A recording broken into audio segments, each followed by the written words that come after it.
Дорогие друзья, здравствуйте, спасибо, что пришли. Вас приветствует фестиваль национальных литератур, и у нас дискуссия «Национальная идентичность в виртуальном пространстве. Рождение этноблогинга». У нас в этой дискуссии принимает участие Генрих Немчинов, этноблогер, Республика Коми. Богдан Анфиногенов, основатель проекта «Удмуртское молодежное телевидение», интернет-телевидение «Даур ТВ», Удмуртская республика.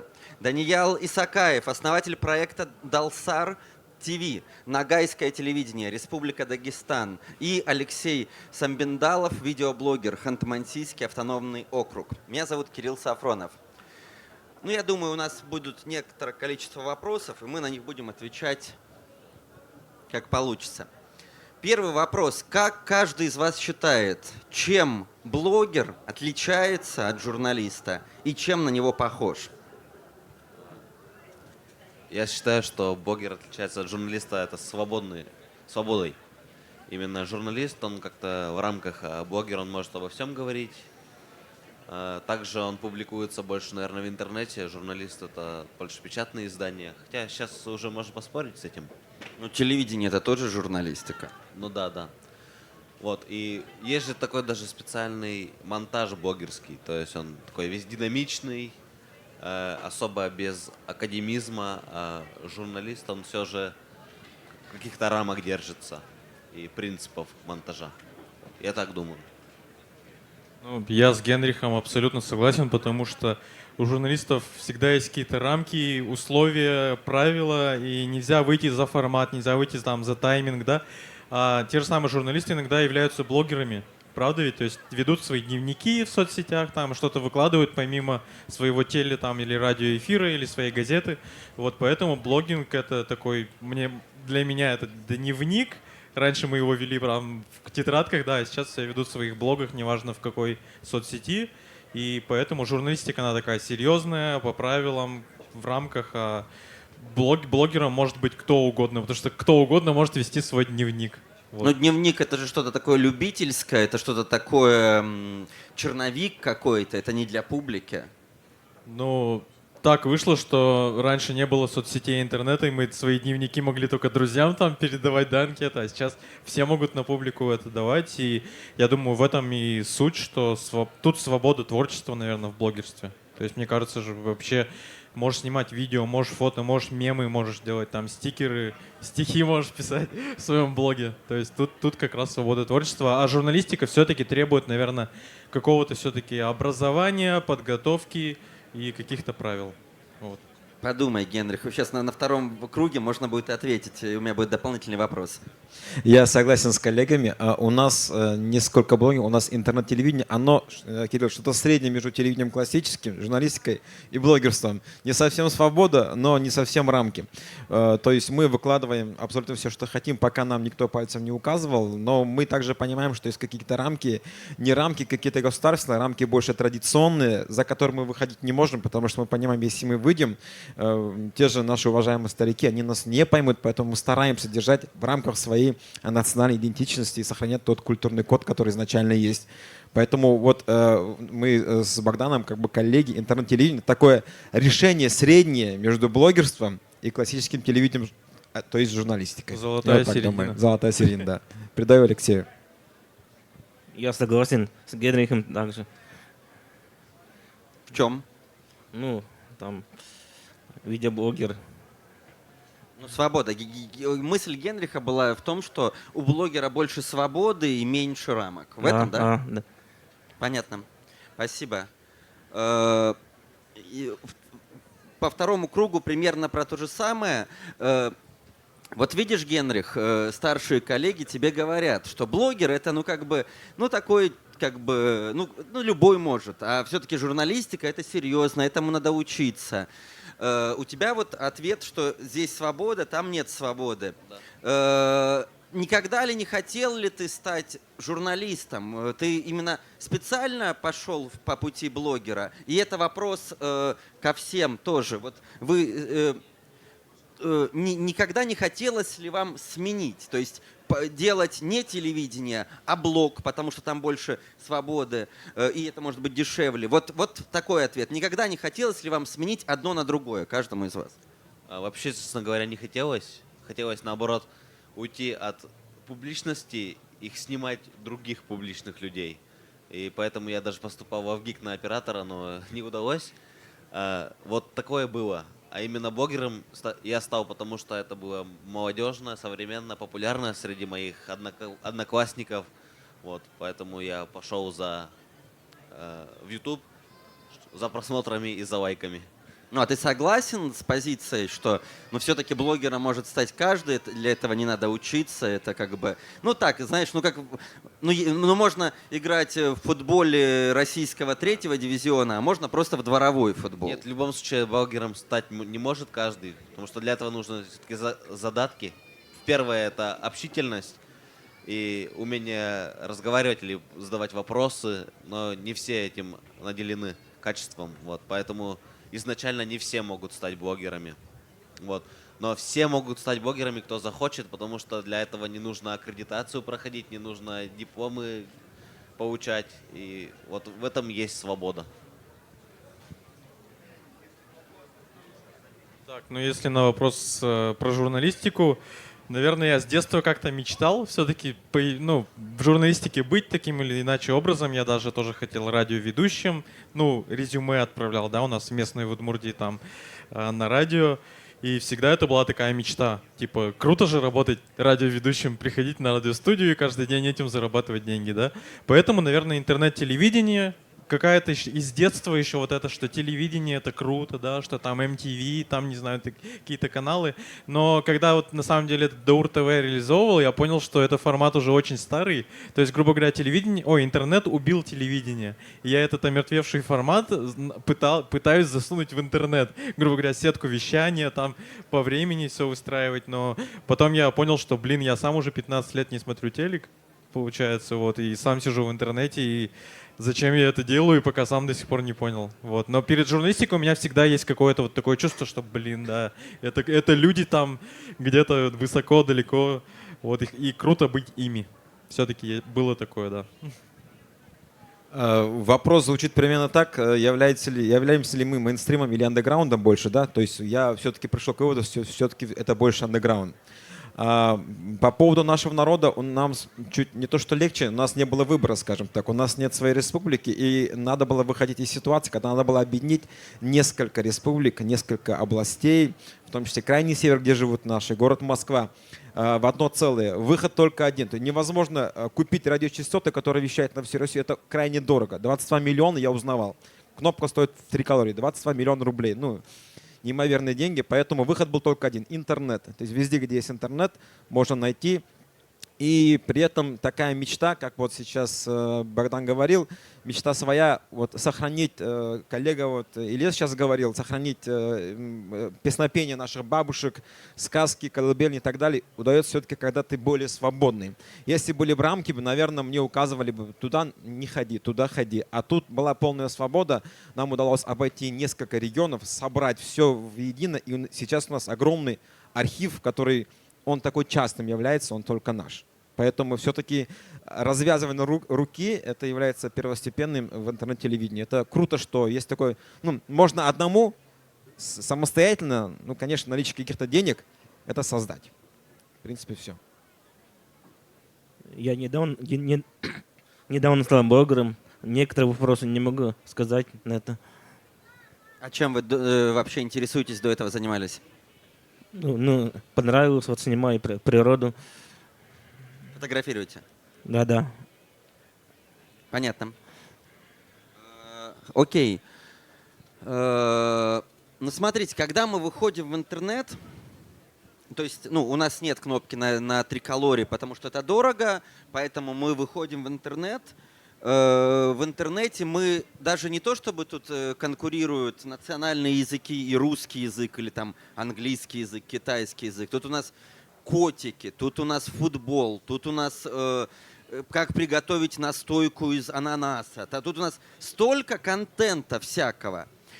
И не получается ли так, что когда мы останавливаемся на национальной тематике, мы как будто бы сужаемся? Вот нет ли такого ощущения? То есть или же я не прав, или же наоборот, это собственная ниша, которая позволяет найти. То есть вот как вы для себя отвечаете на этот вопрос, кто ваш зритель и какие вообще могут быть у вас целевые показатели, простите, да, там, ну сколько, 100 тысяч человек должно посмотреть, там, 200 тысяч человек, ведь понять, если вы работаете на национальном языке, вас просто физически часто понять может не такая большая публика, как хотелось бы, да? Ну, да, действительно, когда ты становишься этноблогером, нужно учитывать, что у тебя сразу не станет, может быть, в редких случаях может стать там 1 миллион подписчиков, если ты попадешь в конкретную тему. Но в любом случае, я, допустим, на Коми снимаю, и Коми аудитория только смотрит. Или те, кто там жили раньше и переехали сейчас в другие регионы. И я всегда знал, что если стану этноблогером, то у меня будет узкопрофильная аудитория, но не так много будет людей. Но в любом случае это будет качественная аудитория. То есть котики и собачки нравятся там 12 миллионам людей, и они пролистывают эту ленту, как бы опять эти котики, опять котики. А когда про Коми аудитория, она остается и досматривает, дочитывает статью, допустим, досматривает ролик. Вот. Поэтому я считаю, что чем более узкопрофильная аудитория, тем она качественнее. Вот. Поэтому... Даур ТВ, если говорить о проекте Даур ТВ, это проект про язык. То есть на самом деле тут главная концепция телеканала — это удмуртский язык. Неважно, какой контент, какого качества, какого формата, на какую тематику. То есть это могут быть даже, например, русские люди или татары, которые владеют удмуртским языком. То есть тут главная цель, главная концепция — сохранения удмуртского языка, как и у других моих проектов. Поэтому тут речь, наверное, не идет в первую очередь там о именно этнической культуре удмуртов, да, о фольклоре. Я, наоборот, стараюсь от этого как-то отходить. Вот, и поэтому, да, я тоже понимаю, как и Генрих, что у меня аудитория, она очень сужена, да, то есть, грубо говоря, люди там сейчас изучают кто-то удмуртский язык, они в будущем, возможно, станут потенциальными тоже зрителями Даур ТВ.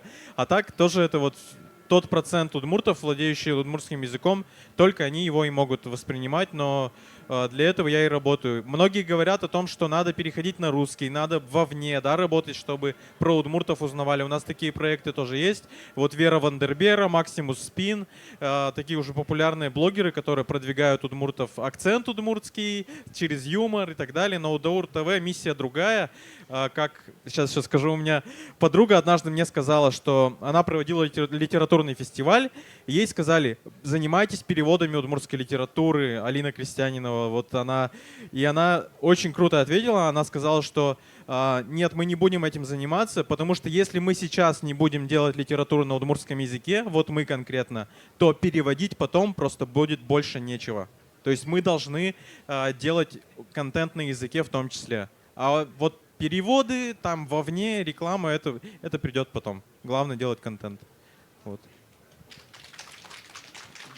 Я также, нам легче, мы с коллегами соглашаемся, как бы, присоединяемся ко всем словам, как на свадьбе говорят. На самом деле аудитория узкая, это очень классно. На самом деле ты знаешь, кому ты даешь информацию. По поводу телевидения, вот, мы вещаем, к сожалению, приходится вещать 50% на русском, 50% на нагайском языке, потому что много детей, которые на родном языке не разговаривают. Как мы вышли из этой ситуации? Мы проводим денежные конкурсы, потому что другое интересует меньше, где говорите пословицу на родном языке. Сказали снять в каком-то формате, определенно отправить в телеграм-канал. И массово дети, которые не разговаривали на родном языке, начали говорить автоматически, то есть их приучили к пословицам, они сказали пословицу, там, и, например, был ребенок, она сказала пословицу из 6 слов, она обрадовалась и на следующий день сказала: я хочу еще учить пословицы. То есть конкурс, она не выиграла, но конкурс помог, и та аудитория, которая хотела учить детей родному языку, которые говорят вслух, что да, мы хотим разговаривать, но дома этого не делают, дома разговаривают на русском, в садике разговаривают на русском, в школе разговаривают на русском языках, они в нас видят выход из ситуации. Вот ребята появились, они что-то делают, они подписываются. У нас сейчас, например, есть стрим, у нас есть эфир, который нажимаешь кнопочку, идет 24 часа в сутки, но ногайский язык у нас выложен отдельно, чтобы человек не был привязан ко времени. 12 уроков собственного производства. Примером для меня послужил татарский канал Шаян ТВ. Там я увидел, что классная, красивая девушка преподает языки, там нарисована рыба красиво, там написано балык, там, да, ребенок уже учит. Стало примером, выпустили программы, и очень много отзывов, что та аудитория, вот говоря про узконаправленность, которая интересуется, нас очень мало смотрят. Но, как говорил мой чеченский друг Ислам Амергов, когда у него аудитория снизилась до 10% из 100, он сказал, для этих 10% я буду работать и работать, потому что это те люди, которые меня ценят. Я услышал его слова, он просто мне сказал, и сейчас сколько нас смотрят, для них мы и будем продолжать работать. Вот так. Я в основном разговариваю на мансийском языке, вот по-русски мало говорю. И у меня видео всё на мансийском. Вот.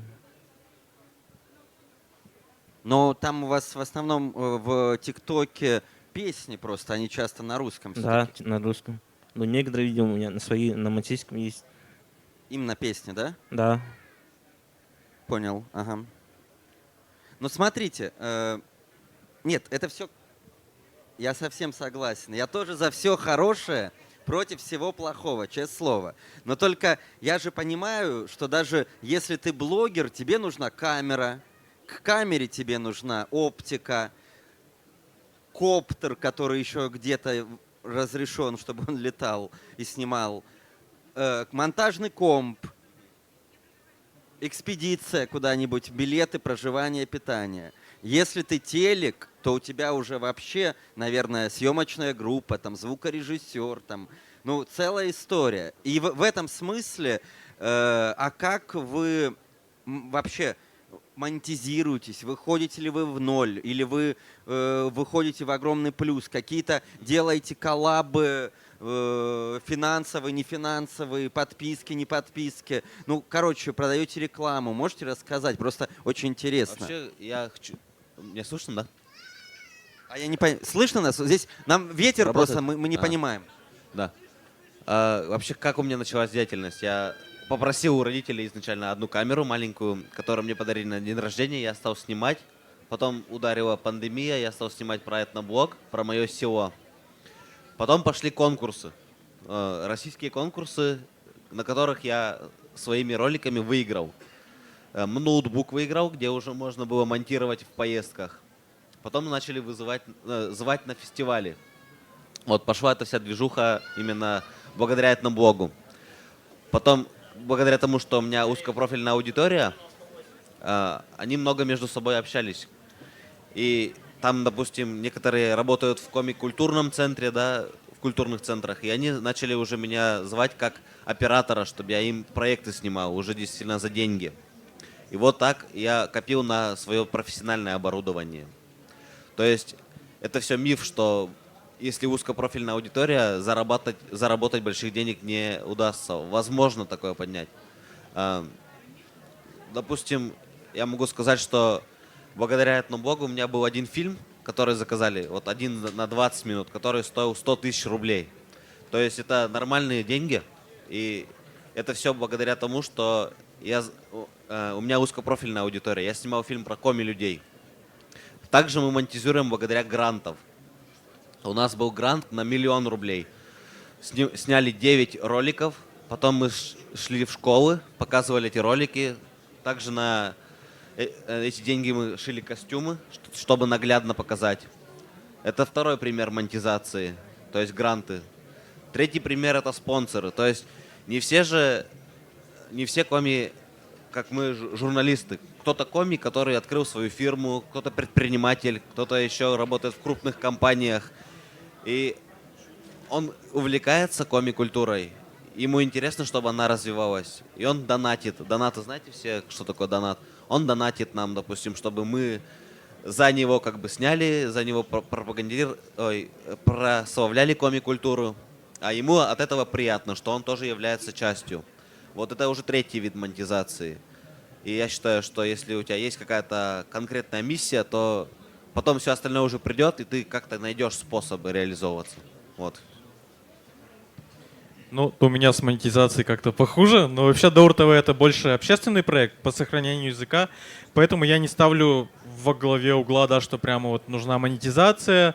Ну, во-первых, Дом дружбы народов, где я работаю, у нас есть студия. Изначально мне вообще в 2019 году дали премию главы Удмуртской республики, ну, за мои стихи, песни и так далее.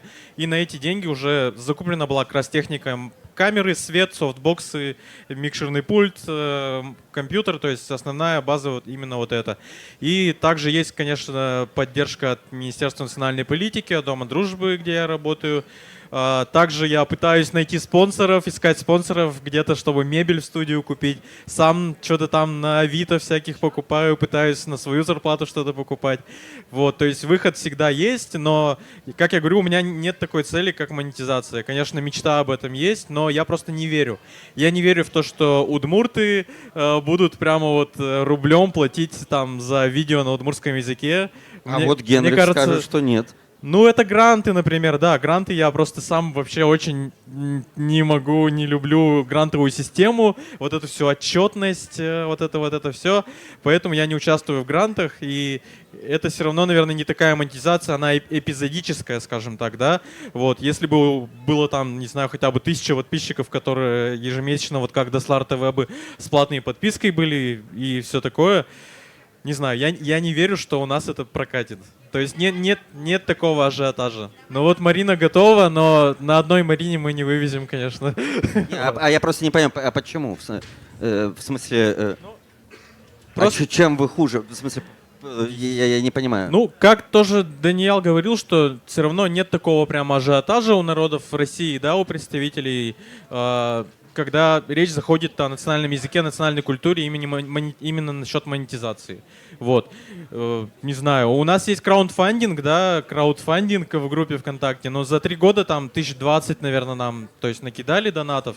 Вот, ну это какие-то мизерные цифры, там ты на эти деньги даже не купишь, не знаю, камеру. Все равно, насколько я знаю, и финно-угры, тюрки все пытаются как-то на грантах выезжать, да, все-таки на проектах, каких-то грантовых конкурсах участвовать. Потому что, почему? Потому что нет вот этого какого-то прямо супер духа, да, у наших народов, у наших людей, чтобы там я продам корову, я продам там свою машину и вложусь там в проект по сохранению национального языка. Была такая история? У меня была история этой зимой. У меня был коптер, я его потерял где-то в лесу, я не нашел. У меня был на следующую неделю уже была другая съемка запланирована, тоже на коптер деревни. И у меня не было денег в этот момент. Но была одна машина, я машину быстренько продал, купил новый коптер и поехал снимать на автобусе. Вот такая история была. Супер, крутяк. Вот, очень близкие темы. Мы с Богданом уже несколько раз разговаривали. Богдан немножко пессимистично относится к своему народу. Так нельзя, Богдан. Надо верить в свой народ. Вначале у нас... Вот, Марина в тебя верит. Вначале у меня был очень сложный путь. Я сразу решил, что грант — это эпизодический. Богдан, ты правильно говоришь. Это временное явление, это отчетность, это зависимость. У тебя будут просить, тебе будут ставить какие-то рамки. И мы сразу решили сделать коммерческий проект, сразу же. Сначала был небольшой краудфандинг, то есть я объявил сбор. За 10 дней нам отправили 300 тысяч рублей, нам собрали. Среди них была девочка, которая отправила 200 рублей, сказала: Даниэл Акай, ну как дядя Даниэл обратилась, она школьница, сделайте, пожалуйста, нам телевидение, у меня больше денег нет, 200 рублей. Тогда я написал всем: я ради этой девочки сделаю телевидение. Она нашла 200 рублей, там, у меня есть друг бизнесмен, он отправил мне 50 тысяч из Ростова-на-Дону там, да. А для этой девочки 200 рублей — это большие деньги. То есть для такого зрителя, который что-то хочет, который видит, что вокруг нее там, да, подружки разговаривают на русском, она хочет, она понимает, что она живет в Ногайском селе и разговаривает на русском. Это неправильно абсолютно. Мы это сделали. По поводу монетизации. Ну, наш путь, я не знаю, если кому-то будет, например, Даур ТВ близок, у нас подписка стоит 199 рублей. 199. Ну, 2 мороженых, месяц, да? в Месяц. 24 часа просмотра полностью, то есть. Да, есть люди, которые... Был дяденька, у него дом за 3 миллиона и машина за 2 миллиона. Он сказал: это дорого. Я просто промолчал, я просто ушел и про него потом написал, без упоминания его имени, конечно. Это неприятные для такие люди, которые говорят дорого. Хотя 199 рублей потратить на то, чтобы... То есть я всегда такой пример говорю. Я говорю: дайте мне телевидение, и чтобы я потратил 199 рублей, Я вам скажу спасибо, я готов даже больше потратить. Потому что я со своего кармана на сегодняшний день потратил 2 миллиона рублей, чтобы То купить есть именно личных денег. именно личных денег, собственных денег, да. Они до сих пор не оправдались. Но сейчас есть постоянные подписчики, их около 1000 человек. Хотя бы хватает, чтобы прокормить само телевидение, Богдан. То есть само телевидение, да, лишнего не остается. Но это лучше, чем грант сегодня есть, завтра его нет, мы скажем, а мы закрываемся. Почему? А нет гранта. То есть надеяться на гранты, мне кажется, не стоит. Я подавался на 3 раза. Мне 3 раза отказали в грантах. Я не знаю, Генрих, я у тебя научусь, как гранты писать. Хотя мы писали все правильно, но нам отказывают. В общем, такой выход. Подписка 199 рублей в месяц. Она спасает телевидение, она помогает ему быть постоянным. Честно говоря, я в грантах тоже сам не шарю, потому что у нас работает команда, гранты пишут совсем другие люди, я как исполнитель потом иду, и отчетности тоже пишут другие. Поэтому тоже важно учитывать, когда собираешь, хочешь написать грант, нужно команду там из бухгалтеров составить, там из филологов, допустим, чтобы правильно написали и аргументировали, что тебе действительно нужны эти деньги. Вот, поэтому как бы то, что я такой популярный, это не моя единственного заслуга, то, что я такой популярный в Республике Коми. То есть у нас большая команда работает. Вот, как бы тыл такой есть.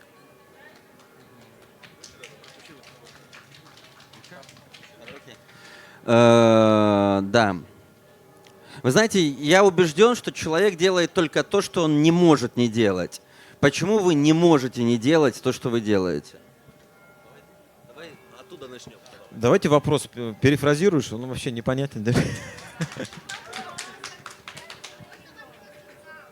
Да, вот мой последний, будет из зала. Еще раз, можно, Кирилл? Ну, человек делает то, что он хочет делать, а я говорю, что нет. Человек делает то, что он не может не делать. Вот, и просто это совсем другой разворот. Какие основания? Что не позволяет? Вот где это шило в вас? И что это за шило, которое не позволяет успокоиться, смириться, сдаться, уныть и все такое? То есть это же особенно, когда вокруг как-то все грустно, нет сил, уныние, денег нет, бюджеты сокращаются, у людей денег нет, ну все плохо, а я вот буду делать. Вот зачем? Почему? Ради чего? Ну, если про Даур ТВ говорить, то конкретно у меня есть душевная боль, из чего родился вообще сам проект. Душевная боль о том, что у нас у удмуртов, у удмуртского языка, у Удмуртии до сих пор не существует круглосуточного телеканала на удмуртском языке или хотя бы с региональным контентом полностью. Не существует радиоэфира круглосуточного на удмуртском языке до сих пор. То есть его не было в советское время никогда, сейчас его нет и в ближайшем будущем тоже, видимо, пока не будет. То есть и вот эта душевная боль еще также за наши архивы телевидения ГТРК, которые до сих пор не выложены в интернет, то есть мы не можем их посмотреть. Вот все, что было снято за советское время, телеспектакли на удмуртском, фильмы там, все, телепередачи. То есть у меня реально это настолько личная как бы проблема, потому что я иногда думаю, что вот я умру и никогда не увижу там, как в 60-х годах у нас на удмуртском в телестудии, да, выступали там артисты и так далее. То есть это целая культура, которая для меня закрыта. То есть культура тоже моих предков, моего народа. И я не понимаю, почему архивы не выкладывают, то есть вообще доступ в интернет, почему нельзя сделать круглосуточный радио и телеэфир на удмуртском. Именно поэтому я и делаю этот проект, потому что чтобы я хоть как-то смог посодействовать, поспособствовать и сделать что-то в этом плане. Вот. Я отвечу на этот вопрос так, что есть 2 причины про шило, которое ты спрашиваешь. Первое шило — это стыд. Стыд перед моими стариками, стыд перед бабушками, которые ходят по улице, которые смотрят вокруг, все разговаривают на русском, традиций нет, обычаев нет, все заканчивается, все останавливается. Есть два мои дедушки, Зарамбет Ямполович и Кульмавет Ирюевич, которые говорили: никогда не забывай свою идентичность, не забывай, что ты нагайец, где бы ты ни ходил, показывай свою воспитанность, хоть в Москве ты будешь, хоть за границей, я был в 12 странах, я нигде про это не забываю, и я понимаю, что это не может быть просто на словах, должно как-то подкрепляться. Вторая причина, к сожалению, больше некому. Есть несколько человек, на пальцах вот 2 рук я могу посчитать по всей России, которым интересна эта тема, которые этим занимаются из 100 тысяч, 110 тысяч населения нашего ногайского народа. Я никого не осуждаю, но я считаю, что если у меня есть силы, если у меня есть энтузиазм, если я пока жив, если я не болею, то есть, чтобы вы понимали, за 2 года существования моего телевидения я сорвался 3 раза. 3 раза я хотел все это остановить, потому что было просто невыносимо. Хейтерская атака, вот и все такое. Но что-то вот внутри какое-то шило есть, которое говорит: Даниал, ну если ты остановишься, остановится все. Если ты остановишься, то дальше тебе можно ничем не заниматься. Поэтому я себе сказал, я буду умирать, но я не брошу это дело, потому что я хочу сохранить наследие моего великого ногайского народа. Вообще, мое шило где? Я вот много читаю комментарии, которые мне оставляют, и негативные, и положительные. Все практически читаю, не на все отвечаю, это правда. А еще мне очень нравится, когда я встречаюсь лично со своими зрителями. Например, до нашей с вами дискуссии я встретился с Максимом из Москвы, который переехал в Москву, но он жил в Республике Коми. И сейчас он мой постоянный зритель, он знает все наши новости, где мы были, какие села ездили. И для меня это прям очень радует, что нас так смотрят, и что для них это частичка своей родины, которую они могут смотреть в Москве. И поэтому я, отчасти поэтому я и продолжаю свою деятельность и снимаю. Хотя в последнее время действительно сложно собрать какую-то мотивацию, вообще творческий кризис у меня наступает очень часто в последнее время. Но в любом случае я знаю, что ждут мои ролики зрителей, поэтому я продолжаю снимать.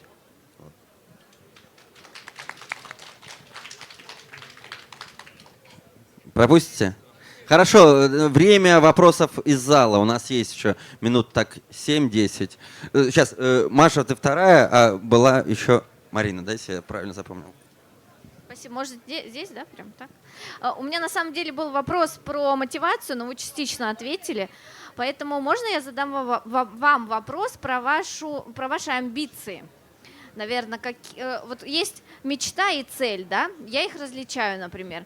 Вот назовите просто одну цель и одну мечту вашу. Спасибо. Мечта, чтобы у нас появилась в Удмуртии настоящий телеканал на удмуртском языке. Это прям мечта, а цель? У меня конкретно по Даур ТВ сейчас цель — это 50 тысяч подписчиков в группе ВКонтакте. Это прям конкретная цель сейчас,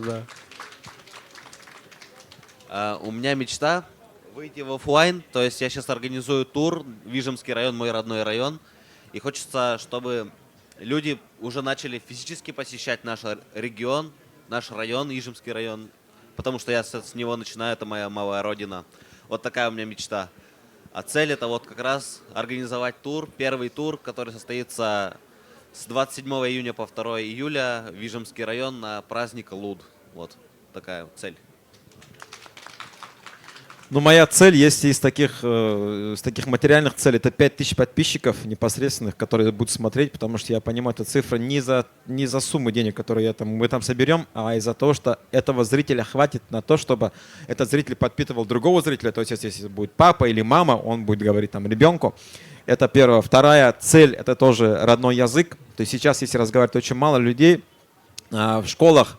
В 5 регионах проживания нагайцев, в 3 регионах отсутствуют предметы нагайского языка. Их просто в школах отменили. Нет учебников, нету преподавателей и так далее, и так далее. Я мечтаю, чтобы мы стали той площадкой, где любой родитель зайдет, и его ребенок от А до Я сможет выучить язык, в том числе разговорный. Ну а такая глобальная мечта — это обычная философская мечта, чтобы о моем народе знали все. И все. Потому что некогда мой народ был великим, хвастаться прошлым — это не очень хорошо и стыдно, поэтому я хочу создавать настоящее.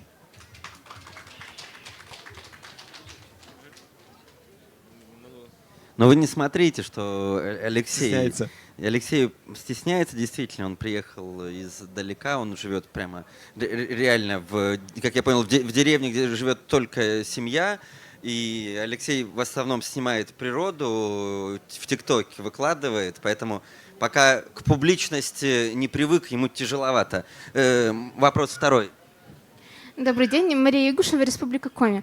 В самом начале было такое красивое, пенящее слово, очень часто звучало «свобода». Да, мы говорили, что вы более свободны.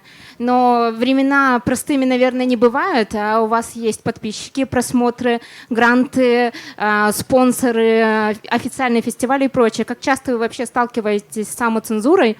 Как вы сами к этому относитесь, болезненно или с пониманием? Вообще про эту тему хотелось бы немножко от вас услышать. Спасибо. Ну, я ненавижу самоцензуру и цензуру в целом, вот, но всегда, конечно, встает такой выбор, когда ты, в Даур ТВ конкретно, цензура — это наши более старшего поколения хейтеры, потому что это новое явление у нас такое, прямо Даур ТВ открыл новое явление. ВКонтакте у нас очень часто хейтят именно тетеньки, дяденьки, кому за 50, да, они все с одноклассников перешли в ВКонтакте, ну и вообще ВКонтакте немножко постарел, да, можно сказать. Вот, и они прямо вот за удмуртский язык, что не литературный, не чистый язык мы используем, какие-то, не знаю, мы выкладываем мемы, и там под каждой картинкой у нас какие-то дяденьки, тетеньки пишут «Марсусаче мем». Что такое мем? Почему вы не пишете по-удмуртски? Что такое мем? Что за слово такое? То есть и приходится вот с этим как-то работать, и иногда мы даже сейчас уже опасаемся что-то выкладывать, и вот из-за этих хейтеров. Вот. Но на самом деле чаще приходишь все-таки к такому выводу, что самоцензурой точно не надо заниматься, то есть именно творчество самое крутое возникает, когда у тебя нет никаких ограничений, но ограничения, скажем так, в законодательстве и так далее, они всегда будут, то есть против этого ты не сможешь пойти. А так, я думаю, изначально ты не должен вообще ставить никаких рамок. И любая крутая идея, она рождается вот именно в таком свободном потоке. Вот.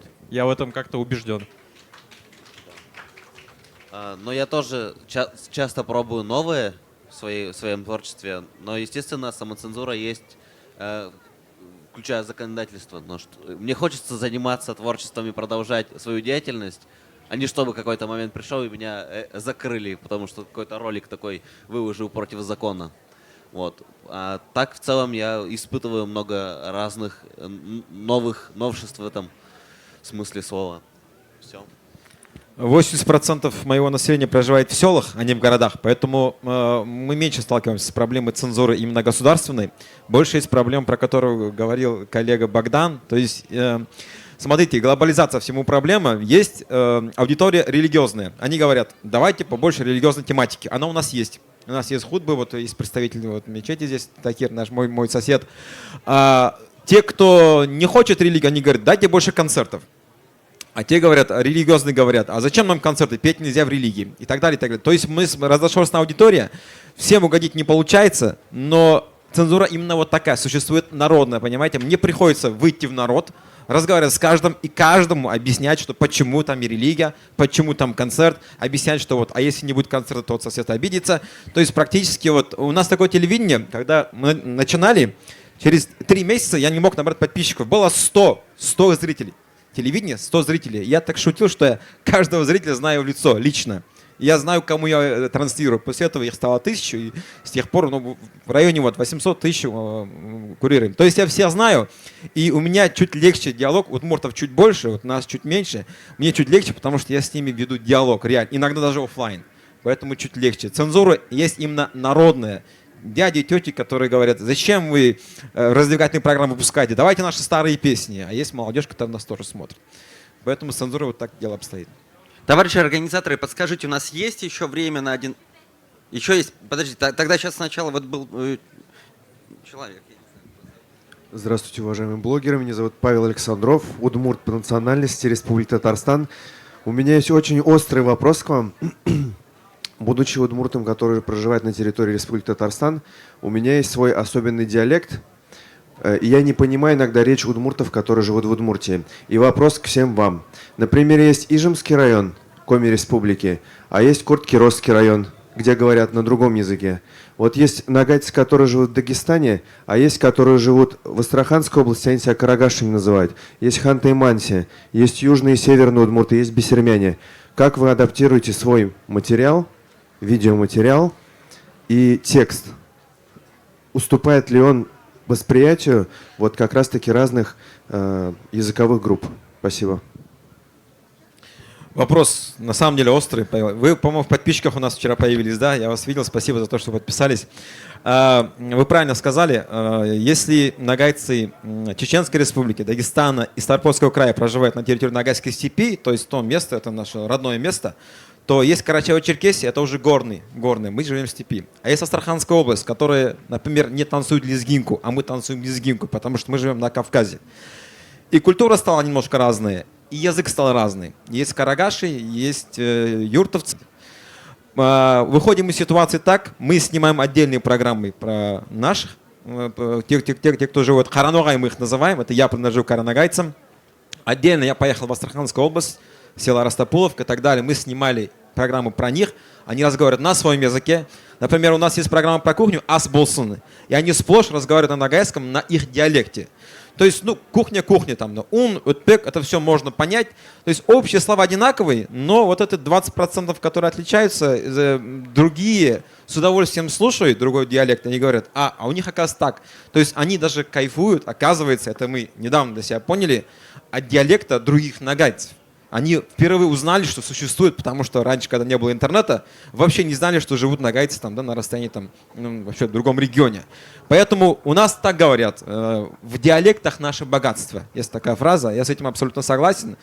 И есть хейтеры, которые говорят, давайте возродим литературный язык, а никто не знает, какой он. Я буду до конца спорить, что это мой карагашский диалект. Юртовский астраханец скажет, да вы что там, у нас жил Джанибеков, это наш диалект. То есть никто не знает, все будут спорить. А зачем спорить, когда можно разговаривать на своем диалекте? В любом случае, языки, мы белорусский, русский, все же понимают, правильно? То есть диван и диван. Это одно слово, просто с разными гласными и все. У нас то же самое, поэтому проблем нету, и дай бог, чтобы диалекты всегда сохранялись. Ну, если я вообще удмурт из Удмуртии, да? Отвечаю как удмурт из Удмуртии. У нас есть республика удмуртская, у нас есть литературный удмуртский язык, и ситуация с ним, скажем так, не очень позитивная, и именно поэтому, в том числе, Даур ТВ создан, и поэтому, конечно, я ратею за то, чтобы у нас было все на литературном удмуртском, то есть на основной норме языка, потому что если мы будем все переходить на разные диалекты разных групп удмуртов, мы просто, не знаю, то есть мы просто уничтожим, скажем так, уже до окончательно литературный удмуртский язык, поэтому, конечно, у нас норма именно удмуртская соблюдается, но в то же время у нас нет никаких именно вот как раз правил, потому что мы в интернете, у нас разговорный язык, ведущие разговаривают на разговорном, гости также, у нас Паша как раз был в передаче, он свободно разговаривал на своем диалекте, то есть в этом плане нет никаких ограничений, что надо вот разговаривать на чисто литературном удмуртском языке, то есть тут есть именно свобода, которую дает интернет, но Даур ТВ как раз-таки цель, одна из его главных целей — это литературный удмуртский язык, то есть наш единый язык удмуртов. Мне кажется, в Татарстане абсолютно так же, то есть там разные есть диалекты у тех же татар, но все телеканалы там, не знаю, ТНВ, там Шаян ТВ, они все-таки на литературной норме татарского, мне кажется. Вот. Но у нас тоже есть ижемский диалект, это мой родной диалект, и есть комлитературный. Мне пришлось выучить комлитературный, чтобы меня понимали. И когда я в роликах перехожу на ижемский диалект, я сразу отмечаю, что вот сейчас будет ижемский диалект, сейчас будет коми язык литературный, вот, чтобы не было потом споров. Вот. Есть еще вопрос, последний у нас... Нет? Нет, ну у нас же минута. Ну тогда будет еще другой вопрос. Республика Ингушетия или Азматиева. Я хотел сказать несколько слов о свободе, ну, то есть различии между журналистами и блогерами, да. Я как традиционный журналист, как телерадиоведущий, когда открывал свой канал в Телеграме, я поставил для себя какие-то рамки. То есть я буду делать только вот это. Из этих рамок никак не буду выходить.